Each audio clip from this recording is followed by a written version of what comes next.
Well, you mentioned policy, so I couldn't wait, Kevin, to bring this up to you because let's get what people are calling Orwellian online harm bills, courtesy of Justin Trudeau, with the Canadian Prime Minister backing imprisoning people for life over speech crimes and social media safety crackdown. The Online Harms Act, designed to make social media platformers safe, is being slammed as Orwellian and overreach by voters. Some say it's like a page or a scene from Minority Report.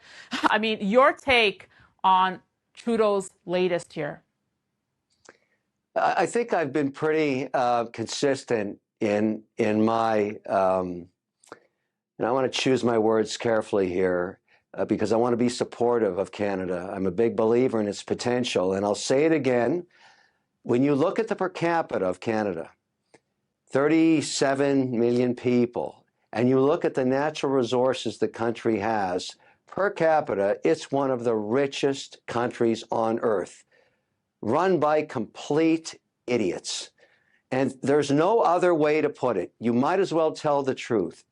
It's so important that Justin Trudeau be thanked for his service and then removed from office.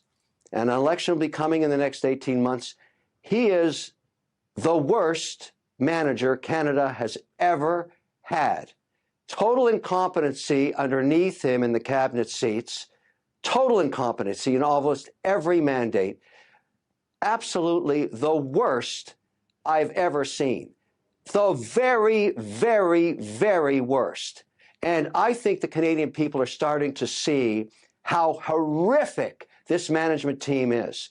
And it's very important. And listen, he's been a wildly successful politician, but the derivatives you're talking about are part of this complete incompetency of managing Canada's biggest business, Canada itself. This is a totally incompetent government from the top down. The worst managers in the country's history.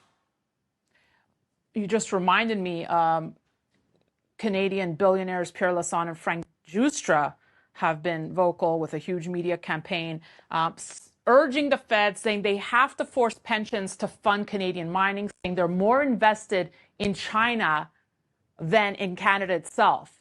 What do you make of that? Should the pension funds be invested in one of Canada's greatest resources, mining? They can't get anything done. That's the problem. It's not just Canadian pension plans, it's sovereign wealth funds from all around the world. I'm in the business of building data centers because we need data centers all around the world because of the advance of AI. We've only got 8% of what we need. An AI data center is a $3.6 billion project, 100 megawatts. Canada should have at least 5 of them. There are none of them going on right now because you can't get energy permits. That's controlled by Trudeau's government. And so you don't even try. You wouldn't even waste your time trying to go through the regulatory process of getting a permit issued. There's nothing going to happen in Canada till Trudeau's gone. No one is going to risk capital there. You cannot get anything done in Canada, not in mining, not in data centers, not in anything to do with the federal government. They are the worst managers on earth. They are crippling the Canadian economy with mismanagement. Look at any measure you have during Trudeau's tenure.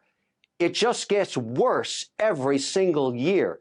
It's so important that he be swapped out. It's just the most important thing Canadians can do. They could vote for anybody else and do better. Anybody else.